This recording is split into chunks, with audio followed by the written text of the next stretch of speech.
everyone, Stephanie from Mrs. D's Corner in the Intentional IEP here, popping in on Instagram stories if you're watching this as a replay video on YouTube or Facebook. Hello. So excited you're here. I want to share with you today more about the IEP Matrix. We debuted it yesterday. I'm so stinking excited. We have so many teachers joining us within the IEP Matrix. If you join before June 8th, you're going to get access to the 3-day event, which is live as a free bonus for joining us before June 8th.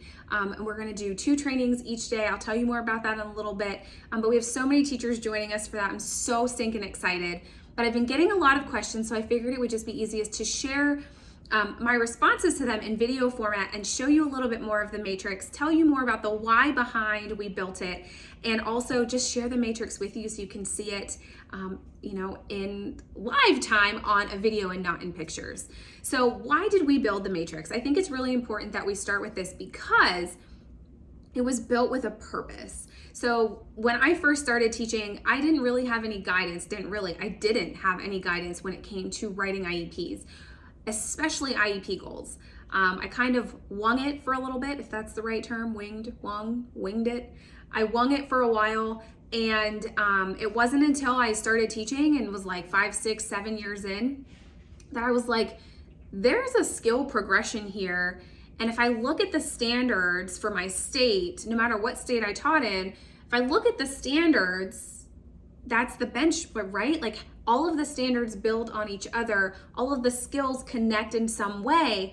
And I had a way for me of filling all of those skill gaps. It was in my mind, but I had a way to write IEP goals and fill those skill gaps for my students, right? That is why the IEP Matrix was built. In lots of conversations that I've had with special education teachers and just me being a fly on the wall on social media and just listening to what other teachers are needing right now, IEP goals is one of the areas that teachers struggle the most with when it comes to writing IEPs. And I wanted to bring what was in my brain to you on paper. Enter the IEP Matrix. This has been something we, meaning me and my team, have been working on for over a year. It's taken us a really long time. And one of the biggest questions, there's 2 really big questions that I've been getting about the Matrix.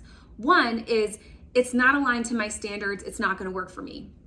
My response to that question is the IEP Matrix doesn't align to any one specific set of standards. And that is because we took the time to do research for all of the different state standards, all of the different age progression skill lists that are out there for students need to know how to do this by this age, and students need to know how to do this by this grade. We took all of that and built the ladders for you based on all of that information. So I didn't just take the Common Core standards and build this. I didn't just take the TEKS from Texas and build this, or the SOLs from Virginia and build the matrix.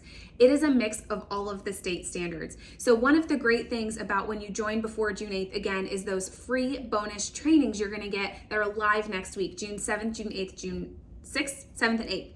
I was gonna go 6, 8, 9, and that is not correct. 6, 7, and 8. And there will be replays. So if you're watching this after that date, no worries at all. You can grab the replays when you check out with the IEP Matrix as well. So if you join before that date, though, you're going to get them as part of your purchase because I want to share with you how to use the Matrix.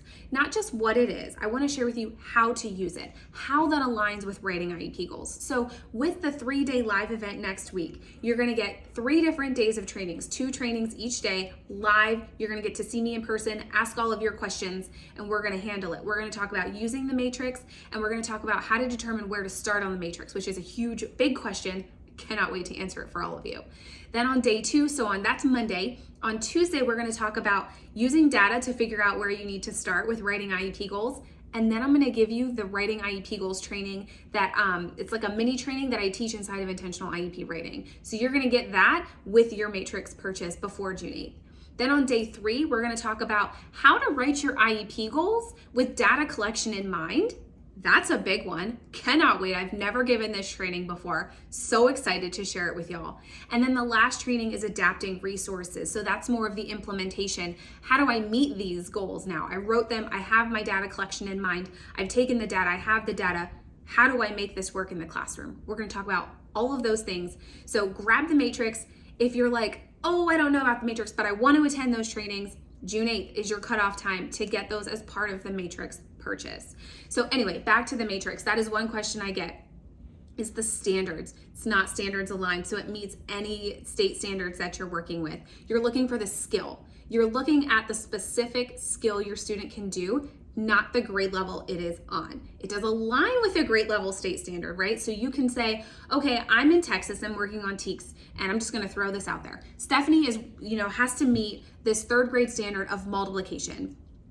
That is the 3rd grade standard. So what you're gonna do is on the matrix, you're gonna find the standard, the skill that the standard is, not the little TK numbers, RL 1.2.456.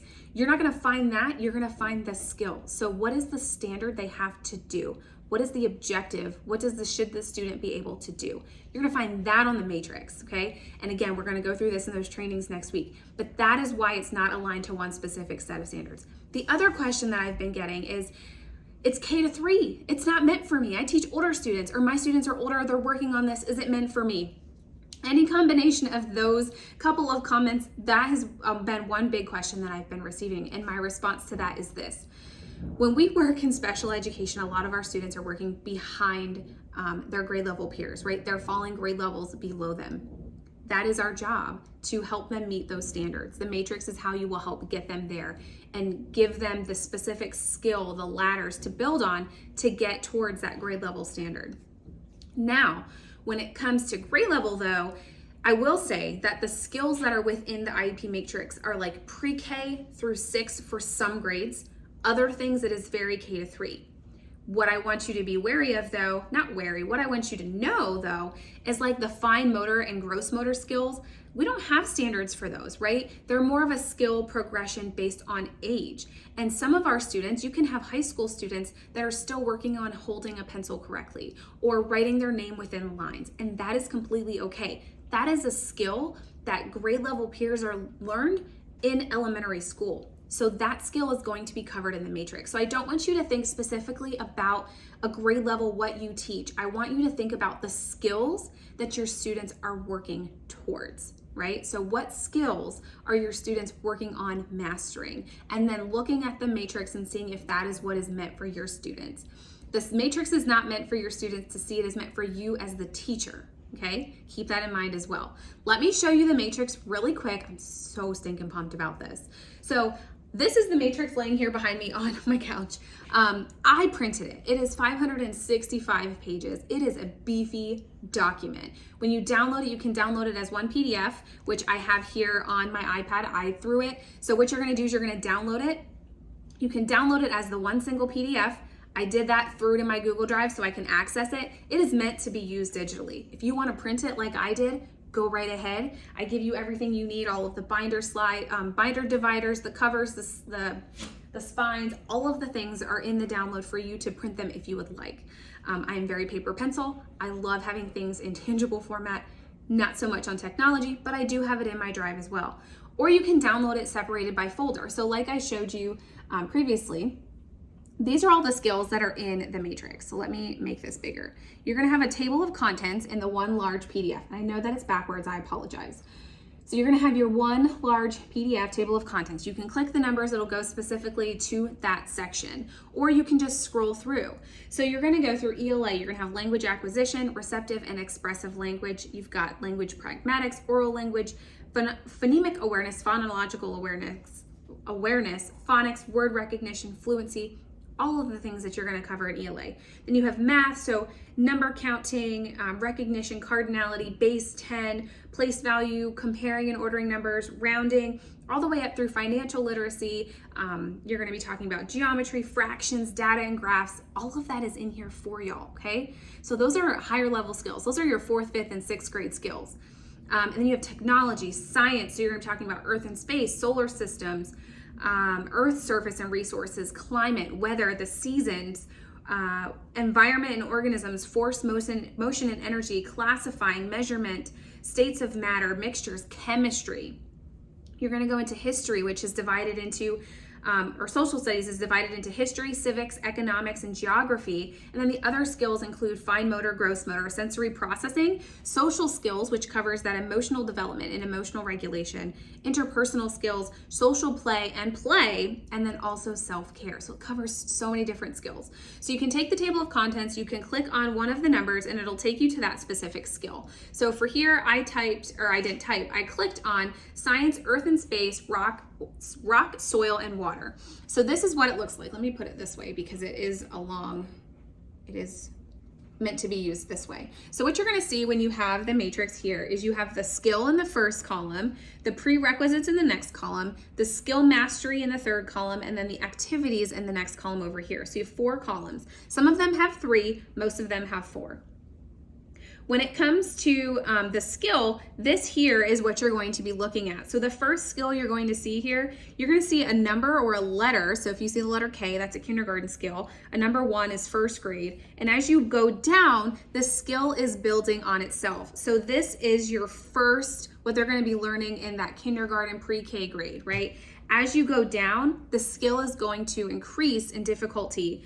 And then, that's when it gets into those other grade levels, right? But you're looking at the skill, you're not looking at the grade level.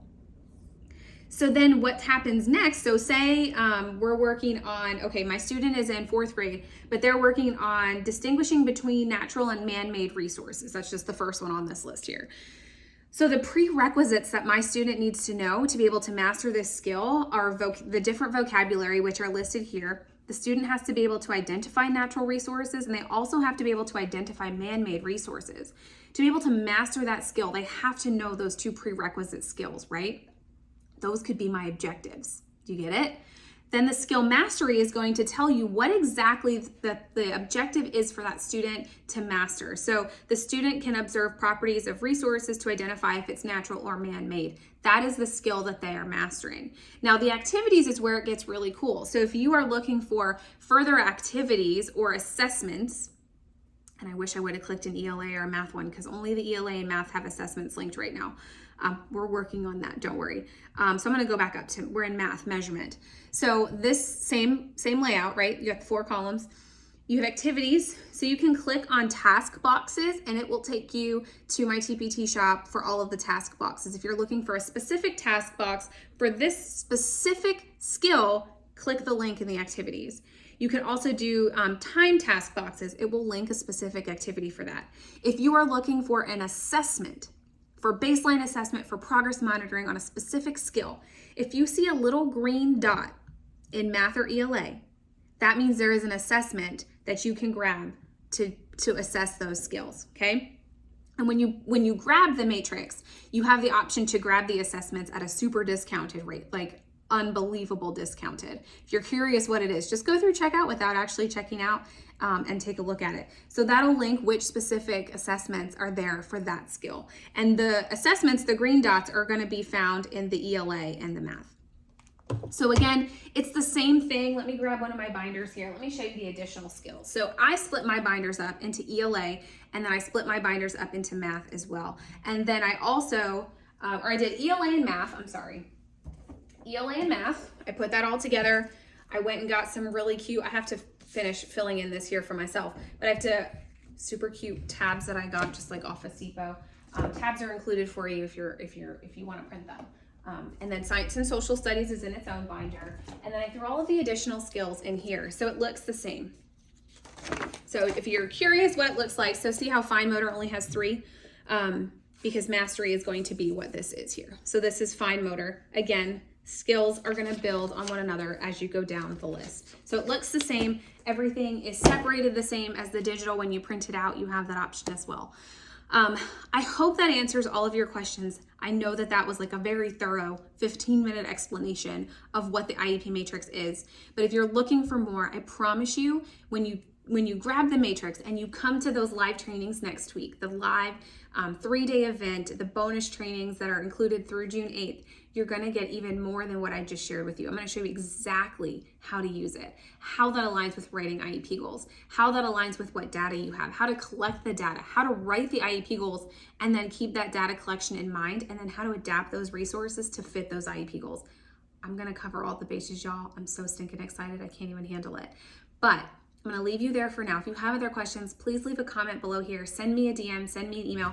I am here to answer all of the questions that you do have. Thank you so much for everyone that has already joined us inside of the Matrix. I cannot wait to see you next week. I'll leave a link here in the video description for you to grab the Matrix if you want. There are replays of next week's videos, so if you're watching this later, no worries, I've got you covered. The videos are already there for you if it's after June 8th. So I will see y'all in the trainings next week.